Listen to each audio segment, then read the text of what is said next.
전 유럽을 합친 것보다 우리나라 야포가 더 많습니다. 전 유럽을 합친 것보다 우리나라 전차수가 더 많습니다. 그래서 우리나라 국방부 별명이 뭔지 아십니까?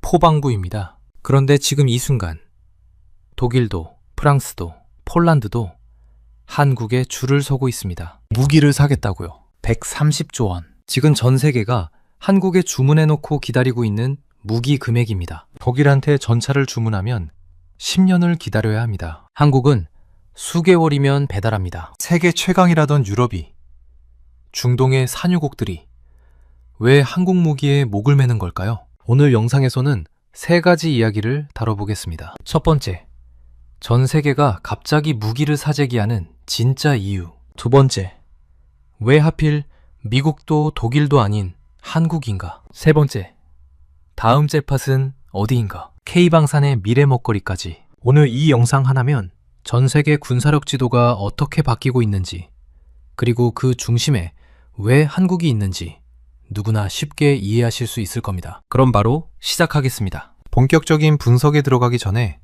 아직 구독 안 하신 분들은 지금 구독 버튼 눌러주시면 감사하겠습니다. 이런 경제 이야기 꾸준히 전해드리고 있습니다. 자, 먼저 큰 그림부터 보겠습니다. 지금 전 세계에서 무슨 일이 벌어지고 있는 걸까요? 지난 50년 동안 세계는 세계화라는 질서 속에서 움직였습니다. 미국 기업이 제품을 만들면 중국이나 베트남에서 생산해서 비용을 낮추는 방식이었죠. 서로 협력하면서 돈을 버는 구조였습니다. 그런데 이 질서가 무너지고 있습니다. 러시아가 우크라이나를 침공했습니다. 중국은 대만을 압박하고 있습니다. 미국은 이란을 겨냥하고 있고 베네수엘라에도 손을 뻗치고 있습니다. 이제 국제사회에서 규칙은 규칙이 아닙니다. 강대국들이 힘으로 밀어붙이면 그게 새로운 규칙이 되는 시대가 온 겁니다. 이걸 쉽게 비유해 볼까요? 예전에는 동네에 경찰서가 있어서 싸움이 나면 경찰이 와서 중재를 해줬습니다.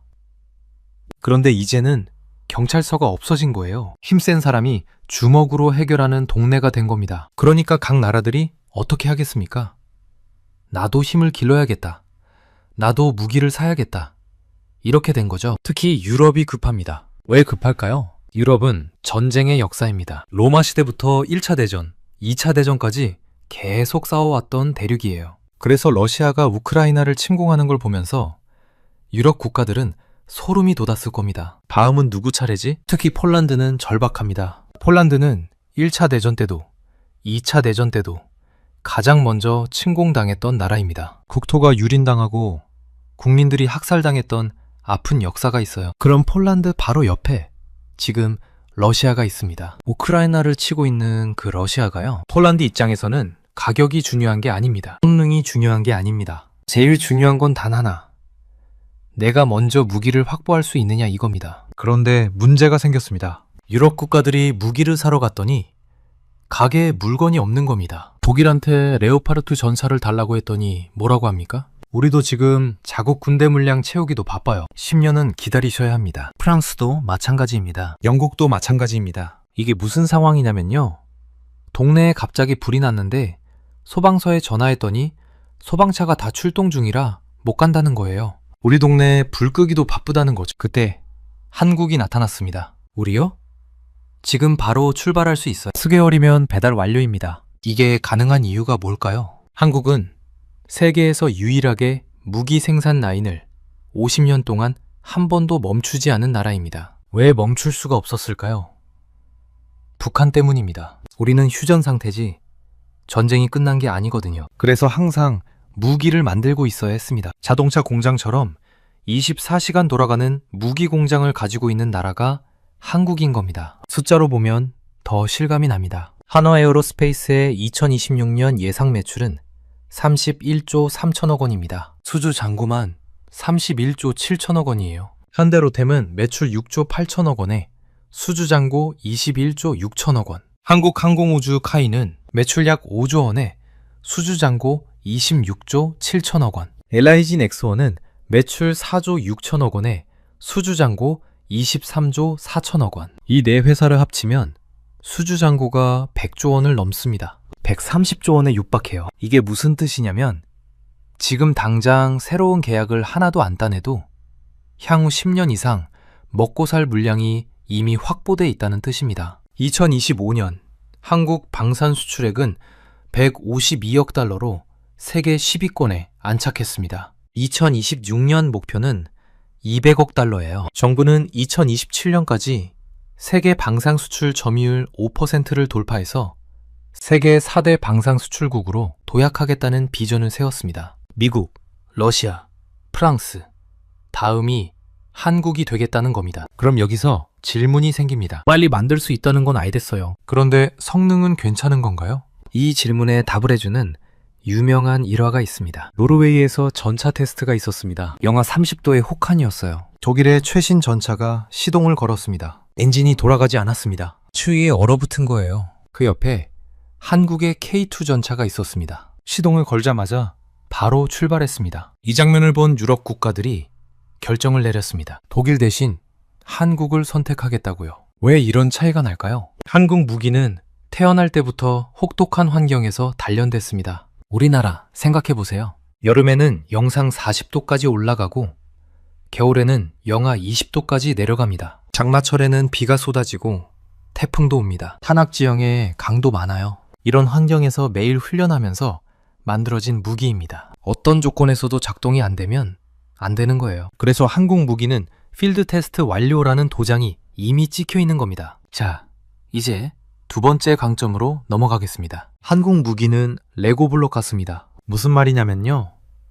친구들이 각자 다른 장난감을 가져왔는데 서로 안 맞으면 같이 못 놀잖아요. 그런데 레고는 누가 어떤 세트를 사와도 다 합쳐서 놀 수 있죠. 규격이 같으니까요. 무기도 마찬가지입니다. 우리나라 자주포는 155mm 포탄을 씁니다. 이게 나토, 그러니까 미국과 유럽이 쓰는 표준 규격이에요. 그래서 한국 자주포를 사면 미국 포탄을 갖다 써도 되고 독일 포탄을 갖다 써도 됩니다. 완벽하게 호환이 되는 거죠. 반면에 러시아나 중국 무기는 규격이 다릅니다. 러시아 무기를 사면 러시아 포탄만 써야 해요. 섞어 쓸 수가 없습니다. 유럽 국가들 입장에서 생각해보세요. 나는 나토 소속이에요. 미국, 독일, 프랑스랑 같이 싸워야 해요. 그런데 내 무기가 친구들 무기랑 안 맞으면 어떡합니까? 그래서 한국 무기가 딱인 겁니다. 나토 표준이니까 누구랑 싸워도 포탄 빌려 쓸 수 있어요. 세 번째 강점은 뭘까요? 가격입니다. 지금 전 세계 모든 나라가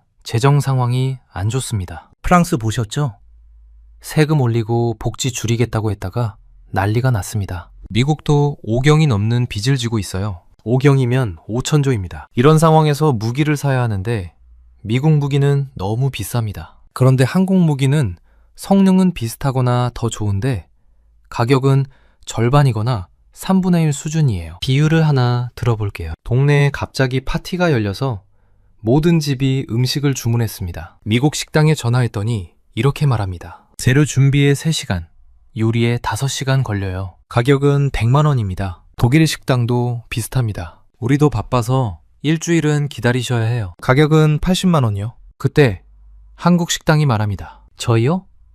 이미 재료 다 썰어놨습니다. 주문하시면 30분 내에 배달 완료해요. 가격은 40만 원이고 맛은 5성급 호텔 수준입니다. 어디서 시키겠습니까? 이게 지금 전 세계가 한국 무기를 사는 이유입니다. 자, 그럼 실제로 어떤 나라들이 얼마나 사고 있는지 구체적으로 보겠습니다. 먼저 유럽입니다. 폴란드는 K2 전차를 대량 구매했습니다. 현대 로템이 만든 K2GF라는 폴란드 수출 버전이에요. 1차 물량 인도가 완료됐고 지금 2차 계약을 진행 중입니다. 여기서 중요한 게 있습니다. 폴란드는 단순히 무기만 사는 게 아닙니다. 기술 이전을 받아서 자기 나라에서 직접 만들겠다는 겁니다. 이게 K방산 수출의 이막이에요. 단순 판매를 넘어서 현지에 공장을 짓고 기술을 전수하고 그 나라 군수산업 생태계에 아예 뿌리를 내리는 겁니다. K9 자주포도 마찬가지입니다. 한화 에어로스페이스가 폴란드와 기술 이전 포함 추가 계약을 진행 중이에요.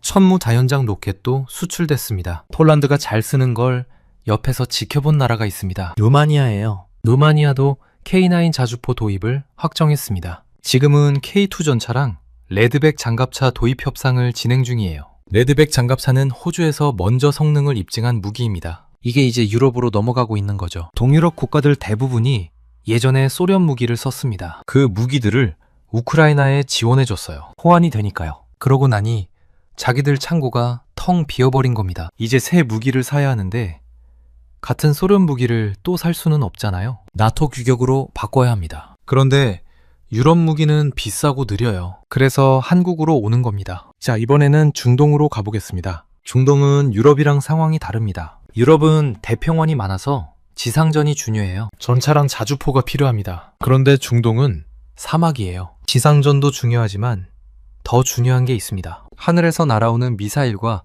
드론을 막는 겁니다. 이란이 있고 예멘 반군이 있고 이스라엘이랑 갈등도 있죠. 미사일이 날아올 수 있는 상황이에요. 그래서 중동 국가들이 필사적으로 찾는 게 방공 시스템입니다. 날아오는 미사일을 요격하는 시스템이요. 미국의 패트리어트가 유명하죠. 그런데 미국한테 달라고 하면 줄 수가 없대요. 미국도 자기들 쓸 거 만들기 바쁘고 정치적인 이유로 수출을 제한하기도 합니다. 그 틈새를 한국이 파고들었습니다. 천궁2입니다. 한국형 패트리어트라고 불리는 무기예요. 탄도탄 요격이 가능한 중거리 지대공 미사일입니다. 2022년 UAE와 4조 원대 계약을 맺었습니다. 2024년 사우디아라비아와 4조 원대 계약을 맺었습니다. 2025년 말에는 이라크와 3조 7천억 원 규모의 계약을 맺었습니다. UAE, 사우디, 이라크 이렇게 중동에 K방산 벨트가 완성된 겁니다. 재밌는 얘기가 있어요. 사우디가 무기를 사면 아랍에미리트도 꼭 같이 산대요. 옆 나라가 뭘 샀다 그러면 나도 사야 되는 거죠. 이게 한국 방산 입장에서는 엄청난 기회입니다. 한 나라만 뚫으면 주변 나라까지 딸려오는 구조거든요. 천궁2가 중동에서 인기 있는 이유가 뭘까요? 첫째, 다기능 레이더의 정밀함입니다. 사막의 혹독한 기후에서도 오작동 없이 표적을 탐지합니다. 둘째, 수직 발사 체계의 효율성입니다. 어느 방향에서 미사일이 날아와도 바로 대응할 수 있어요. 미국이 안 팔아줬던 그 자리를 한국이 채운 겁니다. 자, 그러면 이제 가장 중요한 질문으로 넘어가겠습니다. 다음 잭팟은 어디인가? 현재 가장 뜨거운 사업이 있습니다. 캐나다 잠수함 프로젝트예요. 캐나다가 차세대 잠수함 8척에서 12척을 도입하려고 합니다. 3,000톤급 잠수함이에요. 건조 비용만 20조 원입니다. 여기에 30년간 유지보수 비용을 합치면 총 60조 원짜리 사업이에요. 60조 원. 상상이 되십니까? 지금 하나오션과 HD 현대중공업이 컨소시엄을 꾸려서 도전하고 있습니다. 운전자는 독일의 TKMS예요. 2파전입니다. 한국의 비장의 무기는 도산 안창호급 잠수함입니다. 이 잠수함이 특별한 이유가 있어요. 리튬이온 배터리를 탑재했습니다. 원자력 잠수함에 육박하는 자막 능력을 가지고 있어요. 원자력 없이도 오래 잠수할 수 있다는 뜻입니다. 거기다가 캐나다 현지 업체와 협력해서 20만 명의 고용 창출 효과를 제시하고 있습니다. 일자리까지 만들어주겠다는 거죠. 두 번째 잭팟은 KF-21 보라매입니다. 2026년은 한국형 초음속 전투기 KF-21이 최초로 양산되어 공군에 인도되는 역사적인 해입니다. 세계에서 8번째로 초음속 전투기를 개발한 나라가 됐어요. 초도물량 40대가 전력화될 예정입니다. KF-21이 노리는 시장이 어디냐면요. F-35는 너무 비싸고 관리가 까다롭습니다. 그런데 F-16보다는 강력한 전투기가 필요한 나라들이 있어요. 폴란드, 필리핀 같은 나라들입니다. 이들에게 KF-21은 최고의 대안이 될 수 있습니다. 자, 여기서 한 가지 더 중요한 얘기를 해야 합니다. 우크라이나 전쟁이 바꿔놓은 게 있습니다. 무기의 패러다임이 달라졌어요. 예전에는 전차가 혼자 싸웠습니다. 전투기가 혼자 날아다녔습니다. 이제는 아닙니다. 드론이 전장을 지배하기 시작했어요. 우크라이나 전쟁 초반에 저가 드론이 수백억 원짜리 전차를 파괴하는 장면이 나왔습니다. 전 세계가 충격을 받았죠. 전차가 필요 없는 거 아니야? 그런데 시간이 지나면서 답이 나왔습니다. 전차가 필요 없는 게 아니라 전차랑 드론이 같이 싸워야 하는 거였습니다. 이걸 유무인 복합체계, 영어로 MUMT라고 부릅니다. 예를 들어 볼게요. 예전에는 전차가 그냥 앞으로 돌진했습니다. 그러면 적의 드론한테 발각되고 대전차 미사일한테 맞을 수 있어요. 이제는 전차에 드론이 붙어 있습니다. 전차가 출발하기 전에 드론을 먼저 띄워요. 드론이 앞에 가서 정찰합니다. 적이 숨어 있는지, 위험 요소가 있는지 확인하는 거죠. 위험 요소가 발견되면 드론이 직접 공격합니다. 자살 드론처럼 들이받아서 제거해요. 그러고 나서 전차가 안전하게 전진하는 겁니다. 이걸 집 보안 시스템에 비유하면 이해가 쉽습니다. 예전 CCTV는 도둑이 오면 그냥 보기만 했어요. 녹화만 하는 거죠. 그런데 요즘 스마트홈 보안 시스템은 다릅니다. AI가 도둑을 미리 발견하고 집에서 작은 드론을 띄워서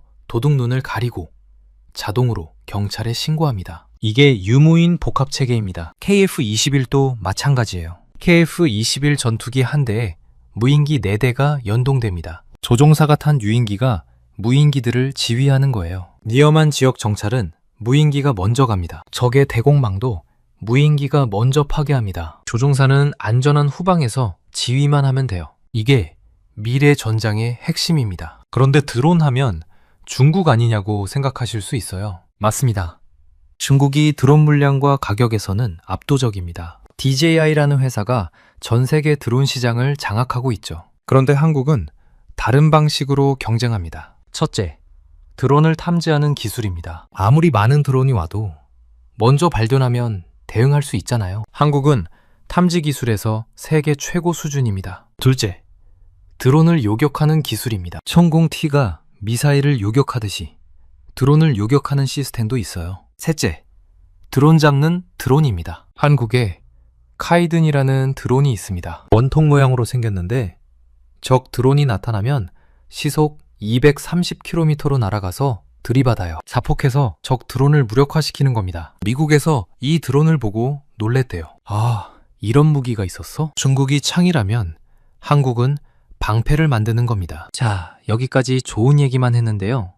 이제 솔직한 얘기를 해야 합니다. K방산이 장밋빛만 있는 건 아닙니다. 경계해야 할 리스크도 있어요. 첫 번째 리스크는 기술 유출입니다. 컬란드도 그렇고 사우디도 그렇고 구매국들이 점점 더 많은 기술 이전을 요구합니다. 자기 나라에 공장 지어달라고 하고 설계도 달라고 하고 기술자 보내서 가르쳐달라고 해요. 단기적으로는 수출이지만 장기적으로는 우리 기술로 우리 시장을 뺏길 수 있는 겁니다. 두 번째 리스크는 유럽의 탄소 규제입니다. 2026년부터 나토 권역에서 탄소 국경 조정 제도가 강화되고 있어요. 무기를 만들 때 탄소를 많이 배출하면 추가 비용을 내야 합니다. 한국 무기는 철강 위주라서 탄소 배출이 많은 편이에요. 가격 경쟁력이 10에서 20% 정도 약해질 수 있다는 우려가 있습니다. 세 번째 리스크는 납기 지연입니다. 수출 물량이 폭증하면서 정작 대한민국 국군의 무기 보급 일정이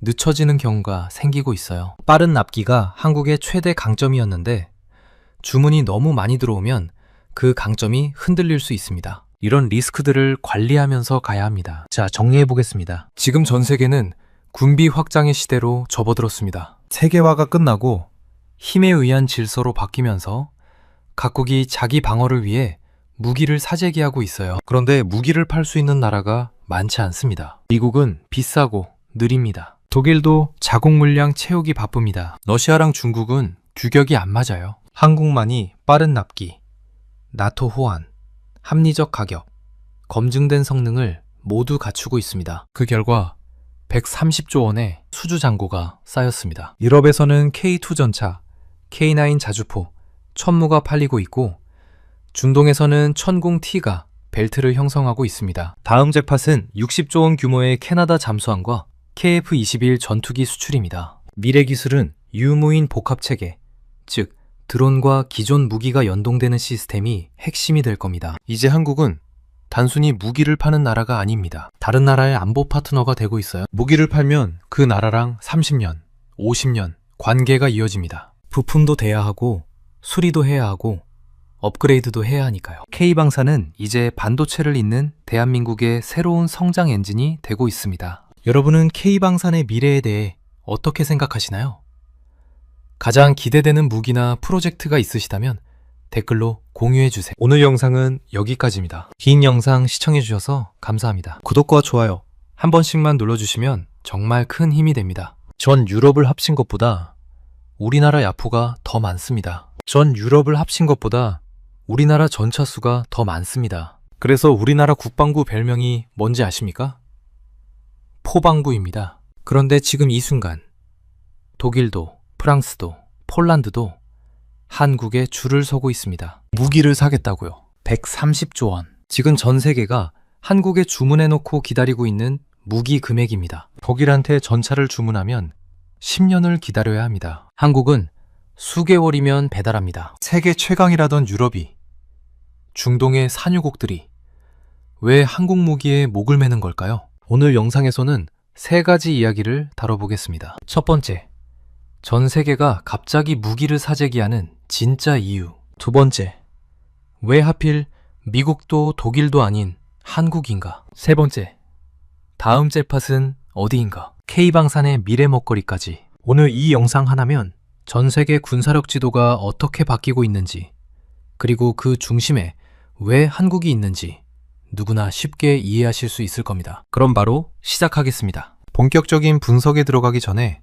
아직 구독 안 하신 분들은 지금 구독 버튼 눌러주시면 감사하겠습니다. 이런 경제 이야기 꾸준히 전해드리고 있습니다. 자, 먼저 큰 그림부터 보겠습니다. 지금 전 세계에서 무슨 일이 벌어지고 있는 걸까요? 지난 50년 동안 세계는 세계화라는 질서 속에서 움직였습니다. 미국 기업이 제품을 만들면 중국이나 베트남에서 생산해서 비용을 낮추는 방식이었죠. 서로 협력하면서 돈을 버는 구조였습니다. 그런데 이 질서가 무너지고 있습니다. 러시아가 우크라이나를 침공했습니다. 중국은 대만을 압박하고 있습니다. 미국은 이란을 겨냥하고 있고 베네수엘라에도 손을 뻗치고 있습니다. 이제 국제사회에서 규칙은 규칙이 아닙니다. 연대국들이 힘으로 밀어붙이면 그게 새로운 규칙이 되는 시대가 온 겁니다. 이걸 쉽게 비유해 볼까요? 예전에는 동네에 경찰서가 있어서 싸움이 나면 경찰이 와서 중재를 해줬습니다.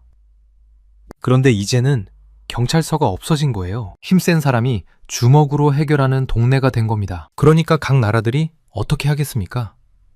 나도 힘을 길러야겠다. 나도 무기를 사야겠다. 이렇게 된 거죠. 특히 유럽이 급합니다. 왜 급할까요? 유럽은 전쟁의 역사입니다. 로마 시대부터 1차 대전, 2차 대전까지 계속 싸워왔던 대륙이에요. 그래서 러시아가 우크라이나를 침공하는 걸 보면서 유럽 국가들은 소름이 돋았을 겁니다. 다음은 누구 차례지? 특히 폴란드는 절박합니다. 폴란드는 1차 대전 때도 2차 대전 때도 가장 먼저 침공당했던 나라입니다. 국토가 유린당하고 국민들이 학살당했던 아픈 역사가 있어요. 그럼 폴란드 바로 옆에 지금 러시아가 있습니다. 우크라이나를 치고 있는 그 러시아가요, 폴란드 입장에서는 가격이 중요한 게 아닙니다. 성능이 중요한 게 아닙니다. 제일 중요한 건 단 하나, 내가 먼저 무기를 확보할 수 있느냐 이겁니다. 그런데 문제가 생겼습니다. 유럽 국가들이 무기를 사러 갔더니 가게에 물건이 없는 겁니다. 독일한테 레오파르트 전차를 달라고 했더니 뭐라고 합니까? 우리도 지금 자국 군대 물량 채우기도 바빠요. 10년은 기다리셔야 합니다. 프랑스도 마찬가지입니다. 영국도 마찬가지입니다. 이게 무슨 상황이냐면요, 동네에 갑자기 불이 났는데 소방서에 전화했더니 소방차가 다 출동 중이라 못 간다는 거예요. 우리 동네에 불 끄기도 바쁘다는 거죠. 그때 한국이 나타났습니다. 우리요? 지금 바로 출발할 수 있어요. 수개월이면 배달 완료입니다. 이게 가능한 이유가 뭘까요? 한국은 세계에서 유일하게 무기 생산 라인을 50년 동안 한 번도 멈추지 않은 나라입니다. 왜 멈출 수가 없었을까요? 북한 때문입니다. 우리는 휴전 상태지 전쟁이 끝난 게 아니거든요. 그래서 항상 무기를 만들고 있어야 했습니다. 자동차 공장처럼 24시간 돌아가는 무기 공장을 가지고 있는 나라가 한국인 겁니다. 숫자로 보면 더 실감이 납니다. 한화에어로스페이스의 2026년 예상 매출은 31조 3천억 원입니다. 수주 잔고만 31조 7천억 원이에요. 현대로템은 매출 6조 8천억 원에 수주 잔고 21조 6천억 원. 한국항공우주 카이는 매출 약 5조 원에 수주 잔고 26조 7천억 원. LIG 넥스원은 매출 4조 6천억 원에 수주 잔고 23조 4천억 원. 이 네 회사를 합치면 수주 잔고가 100조 원을 넘습니다. 130조 원에 육박해요. 이게 무슨 뜻이냐면 지금 당장 새로운 계약을 하나도 안 따내도 향후 10년 이상 먹고 살 물량이 이미 확보돼 있다는 뜻입니다. 2025년 한국 방산 수출액은 152억 달러로 세계 10위권에 안착했습니다. 2026년 목표는 200억 달러예요. 정부는 2027년까지 세계 방산 수출 점유율 5%를 돌파해서 세계 4대 방산 수출국으로 도약하겠다는 비전을 세웠습니다. 미국, 러시아, 프랑스, 다음이 한국이 되겠다는 겁니다. 그럼 여기서 질문이 생깁니다. 빨리 만들 수 있다는 건 알겠어요. 그런데 성능은 괜찮은 건가요? 이 질문에 답을 해주는 유명한 일화가 있습니다. 노르웨이에서 전차 테스트가 있었습니다. 영하 30도의 혹한이었어요. 독일의 최신 전차가 시동을 걸었습니다. 엔진이 돌아가지 않았습니다. 추위에 얼어붙은 거예요. 그 옆에 한국의 K2 전차가 있었습니다. 시동을 걸자마자 바로 출발했습니다. 이 장면을 본 유럽 국가들이 결정을 내렸습니다. 독일 대신 한국을 선택하겠다고요. 왜 이런 차이가 날까요? 한국 무기는 태어날 때부터 혹독한 환경에서 단련됐습니다. 우리나라 생각해보세요. 여름에는 영상 40도까지 올라가고 겨울에는 영하 20도까지 내려갑니다. 장마철에는 비가 쏟아지고 태풍도 옵니다. 탄압지형에 강도 많아요. 이런 환경에서 매일 훈련하면서 만들어진 무기입니다. 어떤 조건에서도 작동이 안 되면 안 되는 거예요. 그래서 한국 무기는 필드 테스트 완료라는 도장이 이미 찍혀 있는 겁니다. 자, 이제 두 번째 강점으로 넘어가겠습니다. 한국 무기는 레고 블록 같습니다. 무슨 말이냐면요. 친구들이 각자 다른 장난감을 가져왔는데 서로 안 맞으면 같이 못 놀잖아요. 그런데 레고는 누가 어떤 세트를 사와도 다 합쳐서 놀 수 있죠. 규격이 같으니까요. 무기도 마찬가지입니다. 우리나라 자주포는 155mm 포탄을 씁니다. 이게 나토. 그러니까 미국과 유럽이 쓰는 표준 규격이에요. 그래서 한국 자주포를 사면 미국 포탄을 갖다 써도 되고 독일 포탄을 갖다 써도 됩니다. 완벽하게 호환이 되는 거죠. 반면에 러시아나 중국 무기는 규격이 다릅니다. 러시아 무기를 사면 러시아 포탄만 써야 해요. 섞어 쓸 수가 없습니다. 유럽 국가들 입장에서 생각해보세요. 나는 나토 소속이에요. 미국, 독일, 프랑스랑 같이 싸워야 해요. 그런데 내 무기가 친구들 무기랑 안 맞으면 어떡합니까? 그래서 한국 무기가 딱인 겁니다. 나토 표준이니까 누구랑 싸워도 포탄 빌려 쓸 수 있어요. 세 번째 강점은 뭘까요? 가격입니다. 지금 전 세계 모든 나라가 재정 상황이 안 좋습니다. 프랑스 보셨죠? 세금 올리고 복지 줄이겠다고 했다가 난리가 났습니다. 미국도 5경이 넘는 빚을 지고 있어요. 5경이면 5천조입니다. 이런 상황에서 무기를 사야 하는데 미국 무기는 너무 비쌉니다. 그런데 한국 무기는 성능은 비슷하거나 더 좋은데 가격은 절반이거나 3분의 1 수준이에요. 비유를 하나 들어볼게요. 동네에 갑자기 파티가 열려서 모든 집이 음식을 주문했습니다. 미국 식당에 전화했더니 이렇게 말합니다. 재료 준비에 3시간, 요리에 5시간 걸려요. 가격은 100만 원입니다. 독일 식당도 비슷합니다. 우리도 바빠서 일주일은 기다리셔야 해요. 가격은 80만 원이요. 그때 한국 식당이 말합니다. 저희요? 이미 재료 다 썰어놨습니다. 주문하시면 30분 내에 배달 완료해요. 가격은 40만 원이고 맛은 5성급 호텔 수준입니다. 어디서 시키겠습니까? 이게 지금 전 세계가 한국 무기를 사는 이유입니다. 자, 그럼 실제로 어떤 나라들이 얼마나 사고 있는지 구체적으로 보겠습니다. 먼저 유럽입니다. 폴란드는 K2 전차를 대량 구매했습니다. 현대 로템이 만든 K2GF라는 폴란드 수출 버전이에요. 1차 물량 인도가 완료됐고 지금 2차 계약을 진행 중입니다. 여기서 중요한 게 있습니다. 폴란드는 단순히 무기만 사는 게 아닙니다. 기술 이전을 받아서 자기 나라에서 직접 만들겠다는 겁니다. 이게 K방산 수출의 이막이에요. 단순 판매를 넘어서 현지에 공장을 짓고 기술을 전수하고 그 나라 군수산업 생태계에 아예 뿌리를 내리는 겁니다. K9 자주포도 마찬가지입니다. 한화 에어로스페이스가 폴란드와 기술 이전 포함 추가 계약을 진행 중이에요.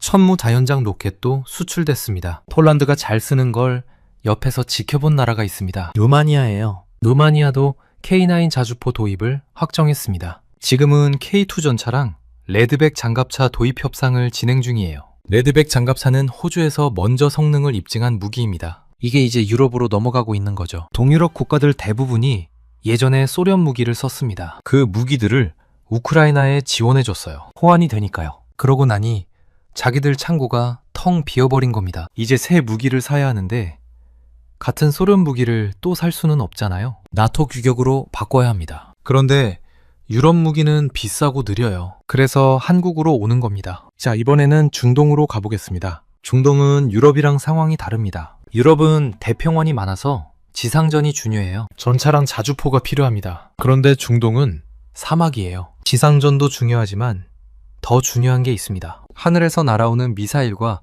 드론을 막는 겁니다. 이란이 있고 예멘 반군이 있고 이스라엘이랑 갈등도 있죠. 미사일이 날아올 수 있는 상황이에요. 그래서 중동 국가들이 필사적으로 찾는 게 방공 시스템입니다. 날아오는 미사일을 요격하는 시스템이요. 미국의 패트리어트가 유명하죠. 그런데 미국한테 달라고 하면 줄 수가 없대요. 미국도 자기들 쓸 거 만들기 바쁘고 정치적인 이유로 수출을 제한하기도 합니다. 그 틈새를 한국이 파고들었습니다. 천궁2입니다. 한국형 패트리어트라고 불리는 무기예요. 탄도탄 요격이 가능한 중거리 지대공 미사일입니다. 2022년 UAE와 4조 원대 계약을 맺었습니다. 2024년 사우디아라비아와 4조 원대 계약을 맺었습니다. 2025년 말에는 이라크와 3조 7천억 원 규모의 계약을 맺었습니다. UAE, 사우디, 이라크 이렇게 중동에 K방산 벨트가 완성된 겁니다. 재밌는 얘기가 있어요. 사우디가 무기를 사면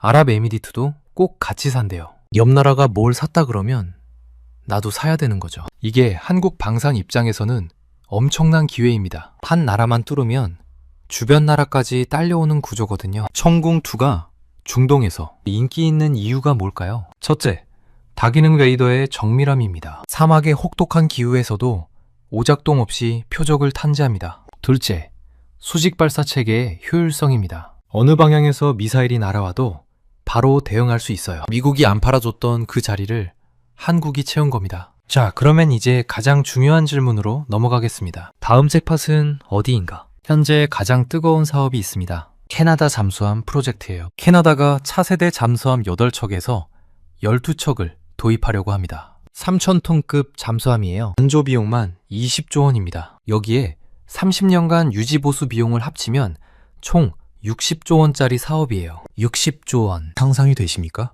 지금 하나오션과 HD 현대중공업이 컨소시엄을 꾸려서 도전하고 있습니다. 운전자는 독일의 TKMS예요. 2파전입니다. 한국의 비장의 무기는 도산 안창호급 잠수함입니다. 이 잠수함이 특별한 이유가 있어요. 리튬이온 배터리를 탑재했습니다. 원자력 잠수함에 육박하는 자막 능력을 가지고 있어요. 원자력 없이도 오래 잠수할 수 있다는 뜻입니다. 거기다가 캐나다 현지 업체와 협력해서 20만 명의 고용 창출 효과를 제시하고 있습니다. 일자리까지 만들어주겠다는 거죠. 두 번째 잭팟은 KF-21 보라매입니다. 2026년은 한국형 초음속 전투기 KF-21이 최초로 양산되어 공군에 인도되는 역사적인 해입니다. 세계에서 8번째로 초음속 전투기를 개발한 나라가 됐어요. 초도물량 40대가 전력화될 예정입니다. KF-21이 노리는 시장이 어디냐면요.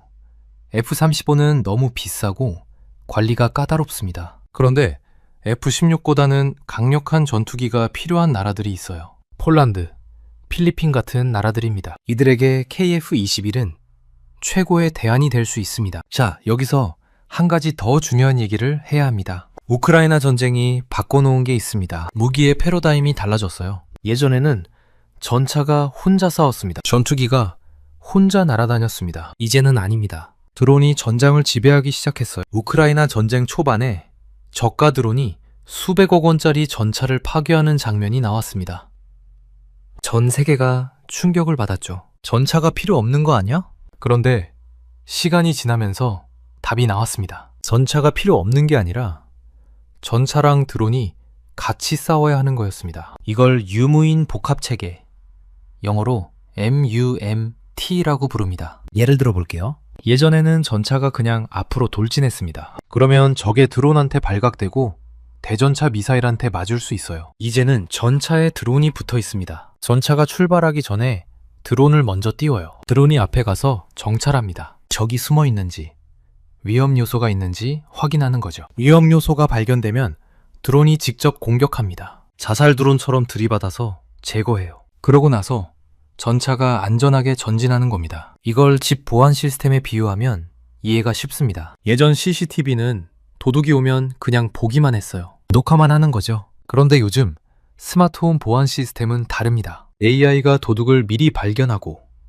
집에서 작은 드론을 띄워서 도둑 눈을 가리고 자동으로 경찰에 신고합니다. 이게 유무인 복합체계입니다. KF-21도 마찬가지예요. KF-21 전투기 한 대에 무인기 4대가 연동됩니다. 조종사가 탄 유인기가 무인기들을 지휘하는 거예요. 위험한 지역 정찰은 무인기가 먼저 갑니다. 적의 대공망도 무인기가 먼저 파괴합니다. 조종사는 안전한 후방에서 지휘만 하면 돼요. 이게 미래 전장의 핵심입니다. 그런데 드론 하면 중국 아니냐고 생각하실 수 있어요. 맞습니다.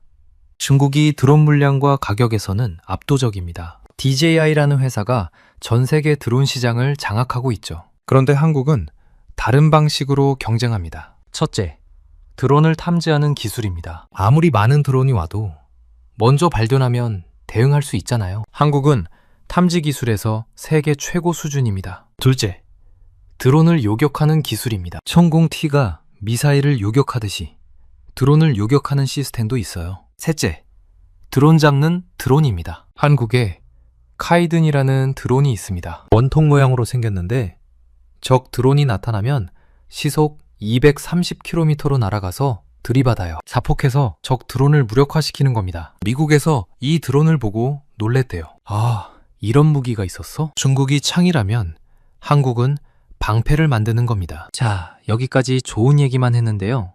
이제 솔직한 얘기를 해야 합니다. K방산이 장밋빛만 있는 건 아닙니다. 경계해야 할 리스크도 있어요. 첫 번째 리스크는 기술 유출입니다. 폴란드도 그렇고 사우디도 그렇고 구매국들이 점점 더 많은 기술 이전을 요구합니다. 자기 나라에 공장 지어달라고 하고 설계도 달라고 하고 기술자 보내서 가르쳐 달라고 해요. 단기적으로는 수출이지만 장기적으로는 우리 기술로 우리 시장을 뺏길 수 있는 겁니다. 두 번째 리스크는 유럽의 탄소 규제입니다. 2026년부터 나토 권역에서 탄소 국경 조정 제도가 강화되고 있어요. 무기를 만들 때 탄소를 많이 배출하면 추가 비용을 내야 합니다. 한국 무기는 철강 위주라서 탄소 배출이 많은 편이에요. 가격 경쟁력이 10에서 20% 정도 약해질 수 있다는 우려가 있습니다. 세 번째 리스크는 납기 지연입니다. 수출 물량이 폭증하면서 정작 대한민국 국군의 무기 보급 일정이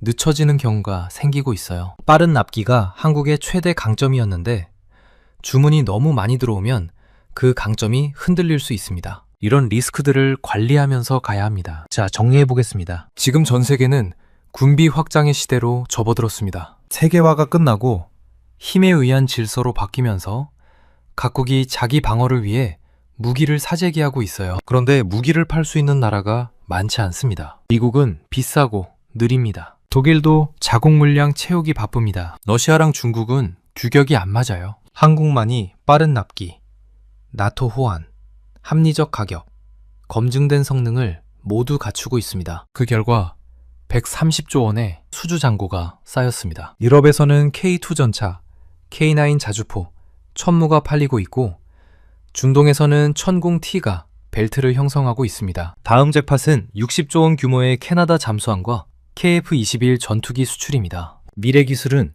유무인 복합체계, 즉 드론과 기존 무기가 연동되는 시스템이 핵심이 될 겁니다. 이제 한국은 단순히 무기를 파는 나라가 아닙니다. 다른 나라의 안보 파트너가 되고 있어요. 무기를 팔면 그 나라랑 30년, 50년 관계가 이어집니다. 부품도 돼야 하고 수리도 해야 하고 업그레이드도 해야 하니까요. K방산은 이제 반도체를 잇는 대한민국의 새로운 성장 엔진이 되고 있습니다. 여러분은 K방산의 미래에 대해 어떻게 생각하시나요?